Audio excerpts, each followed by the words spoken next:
This is the iPhone 12 Pro Max and it was Apple's flagship in 2020.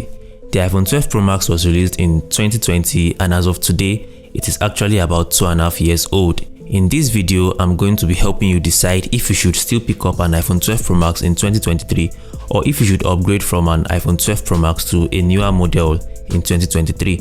This phone has actually been my daily driver for the past 1 year, and in this video, I'm going to be telling you everything about my experience with this phone. So first of all, let's talk about the design. Starting from the design, the iPhone 12 Pro Max has a sleek and modern design. The design featured the new square off design and it is great for hold, less slippery compared to the iPhone 11 Pro Max, but the edges might feel a little sharp for some people. It has stainless steel on the edges and it shows fingerprints and smudges. It is very sensitive to scratches, but of course, if you use a case, it shouldn't be a problem. With this generation, Apple introduced ceramic shield on both front and back, and it handles scratches pretty well. Now let's talk about the display. The iPhone 12 Pro Max has an OLED display which is not as bright as the newer iPhones, with 880 nits and 1200 nits in HDR. The display is actually pretty bright enough while you're outside if you don't use a privacy screen protector.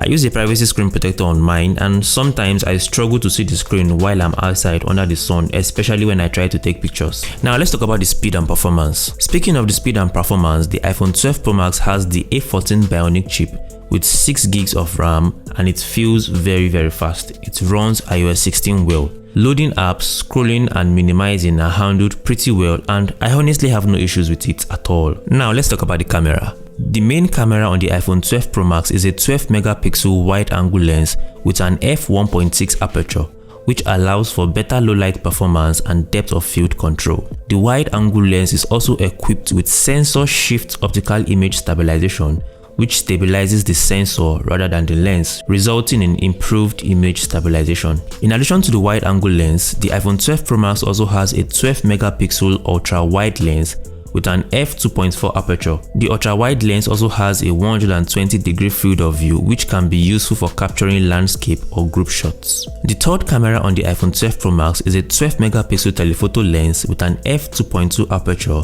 which offers 2.5 times optical zoom and up to 12 times digital zoom. The telephoto lens also has optical image stabilization which helps to reduce blur and improve image quality. The front-facing camera on the iPhone 12 Pro Max is also known as the True Depth camera system.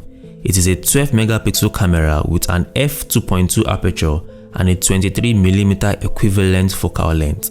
The camera is also capable of recording 4K video at up to 60 frames per second. The front camera doesn't have autofocus and both front and back cameras do not have ProRes. The camera system on the iPhone 12 Pro Max also includes advanced computational photography features such as deep fusion and night mode, which use machine learning algorithms to enhance image quality in low light conditions. In summary, the camera of the iPhone 12 Pro Max is great compared to today's standards. For the battery life on the iPhone 12 Pro Max, Apple says you should get about 20 hours of video playback, which is about 3 hours more than the regular iPhone 12. But from my daily usage, my phone is at 87% battery health and I get about 11 to 12 hours screen on time of light usage. Most times the battery health on our devices actually depends on the usage, but for my own, I actually get about 11 to 12 hours from this iPhone 12 Pro Max. One nice thing to mention is that the iPhone 12 Pro Max has MagSafe and can be charged wirelessly using a MagSafe charger. It is also IP68 water and dust resistant up to 6 meters for 30 minutes and it really holds up pretty well. Another nice thing to mention is that the iPhone 12 Pro Max actually supports 5G, which is something we've been seeing in newer phones.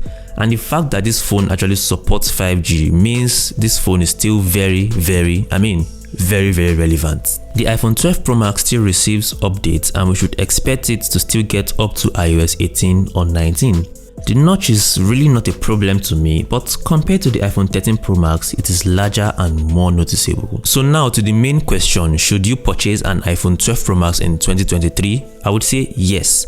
The camera of this phone is great, the battery life is great, not that great as the newer models, but it serves and it works pretty fine.